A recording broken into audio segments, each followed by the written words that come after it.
Assalamualaikum warahmatullahi wabarakatuh. Selamat pagi rekan-rekan sekalian.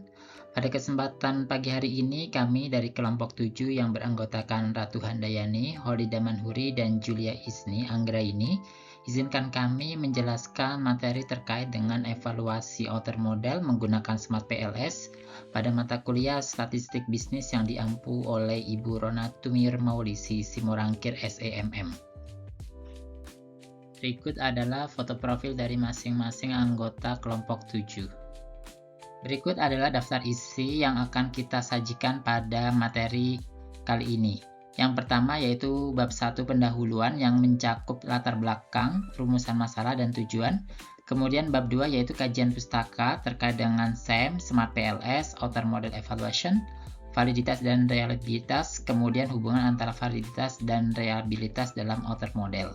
Kemudian yang ketiga yaitu bab pembahasan dan strategi kasus. Kemudian yang keempat kesimpulan, dan yang terakhir yaitu daftar pustaka. Kita masuk pada bab yang pertama yaitu pendahuluan. Di era digital, analisis data yang akurat penting untuk keputusan bisnis. Pada penelitian ini kami menggunakan PLSM dengan bantuan aplikasi Smart PLS dengan fokus pada evaluasi outer model untuk menguji validitas dan reliabilitas instrumen sebelum analisis hubungan antar variabel. Adapun rumusan masalah pada penelitian ini, yang pertama adalah apa validitas dan reliabilitas. Kemudian yang kedua, bagaimana cara mengukur loading factor, AV, dan CR. Dan yang ketiga, bagaimana penerapan outer model evaluation pada Smart PLS. Sementara tujuannya yang pertama yaitu untuk memahami konsep validitas dan reliabilitas. Yang kedua, mengetahui cara pengukuran loading factor, AV, dan CR. Dan yang terakhir yaitu memahami penerapan outer model evaluation pada Smart PLS. Selanjutnya kita masuk ke bab 2 yaitu kajian pustaka. Yang pertama yaitu Structural Equation Modeling atau SEM dan juga Smart PLS. SEM adalah analisis multivariat yang menggabungkan analisis faktor dan regresi untuk menguji hubungan variabel laten dan manifest secara simultan. Sementara PLSM yaitu pendekatan SEM yang unggul untuk sampel kecil, tidak mewajibkan asumsi normalitas dan mampu menangani model kompleks. Kemudian Smart PLS yaitu software pengelola data PLSM dengan antarmuka user-friendly yang mendukung evaluasi model secara visual dan lengkap. Kemudian yang kedua yaitu evaluasi outer model, yaitu tahap awal untuk memastikan instrumen penelitian valid dan reliable sebelum melakukan analisis lanjut. Adapun aspek-aspek pada evaluasi outer model yaitu yang pertama validitas konvergen dengan parameter dan kriteria kelayakan. Untuk loading factor idealnya itu lebih dari 0,70, sementara untuk AV-nya lebih dari 0,50. Dengan angka tersebut berarti bahwa konstruk menjelaskan lebih dari 50% varian indikator.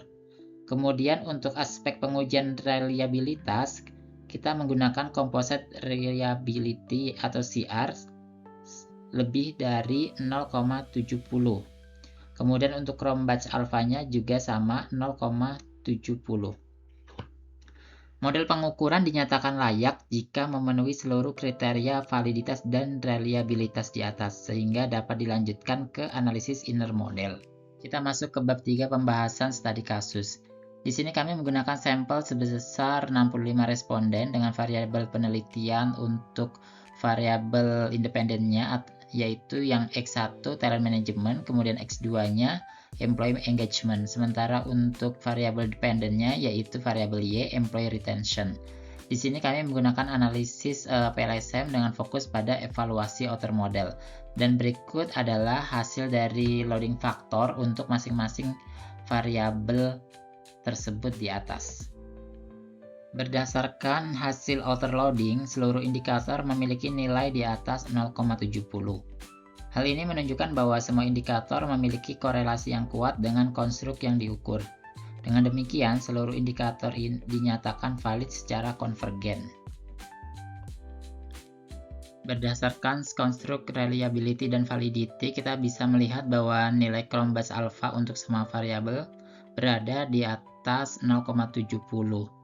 Hal ini menunjukkan bahwa konstruk memiliki reliabilitas tinggi.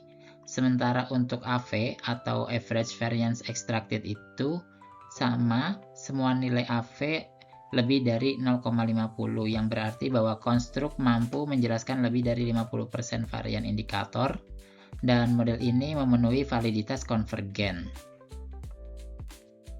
Selanjutnya, kami akan menjelaskan langkah-langkah untuk uji validitas dan reliabilitas dengan menggunakan Smart PLS.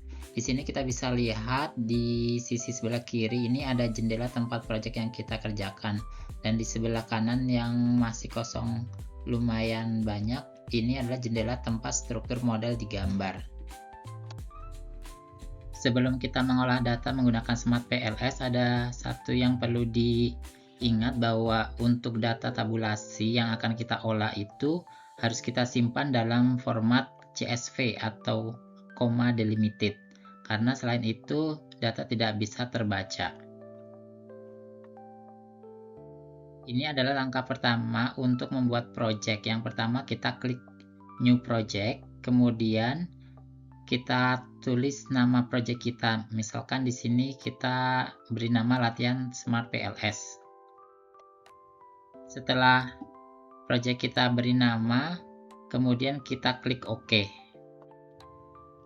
Setelah kita klik OK, project kita nanti akan tampil seperti ini. Jadi di sini sudah terlihat ada latihan Smart PLS. Kemudian pada tulisan yang ada tulisan double click to import data, kita klik 2 kali untuk mengimport data yang sudah kita siapkan untuk kita olah nantinya. Kemudian di bawahnya itu nanti ini adalah project yang akan kita kerjakan, yaitu latihan Smart PLS. Setelah kita import, data sudah masuk, dan di sini kita bisa melihat data-data tabulasi sudah masuk di jendela sebelah kanan ya, semuanya sudah masuk. Kemudian double klik pada menu yang diberi tanda panah. Lalu pindahkan masing-masing indikator dari variabel ke jendela sebelah kanan. Seperti yang sudah kita lihat di sini, ini setelah indikator yang di sebelah kiri itu dipindahkan ke sebelah kanan. Di sini ada TM, kemudian ada EE dan juga ER. Setelah sudah dipindahkan ke sebelah kanan, nanti tinggal dihubungkan dengan mengklik menu connect. Nanti dihubungkan antara variabel X kepada variabel Y, X1 ke Y, X2 ke Y, seperti itu. Setelah terhubung antara variabel X1, X2 terhadap Y, kita akan melakukan uji validitas dan reliabilitas, yaitu dengan cara mengklik menu calculate yang ada di atas, kemudian pilih PLS algorithm. Kemudian klik start calculation. Tunggu beberapa saat untuk perhitungannya, kemudian nanti akan muncul tampilan seperti di layar ini.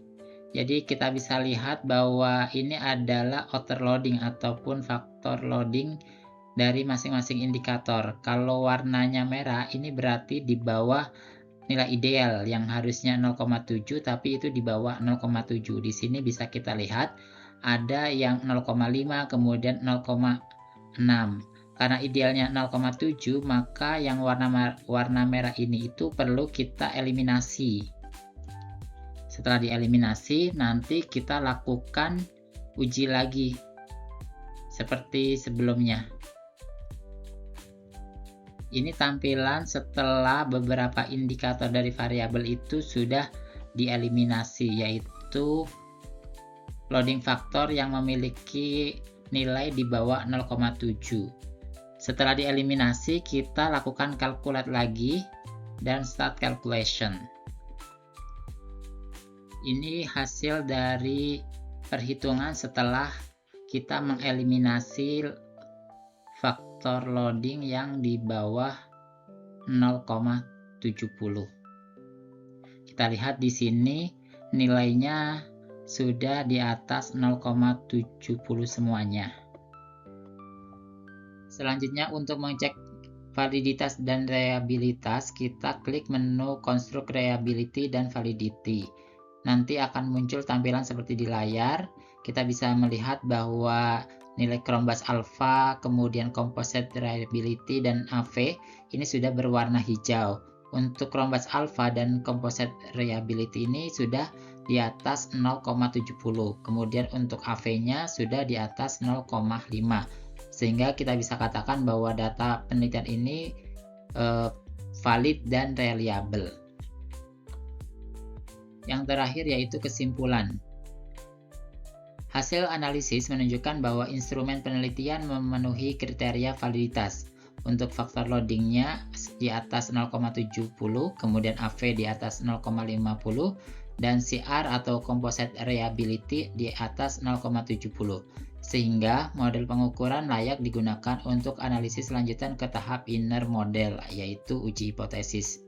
Kemudian untuk Smart PLS juga terbukti efektif dalam menguji validitas dan reliabilitas secara sistematis. Kemudian untuk sarannya bagi peneliti, gunakan sampel lebih besar dan lanjutkan hingga analisis pengaruh antar variabel, yaitu path coefficient, karena pada penelitian ini hanya sampai tahap validitas dan reliabilitas. Kemudian untuk para praktisi, manfaatkan SAM-PLS sebagai alat bantu untuk mengambil keputusan berbasis data. Demikian presentasi dari kelompok 7. Terima kasih banyak atas waktu dan perhatiannya. Sampai jumpa di lain kesempatan.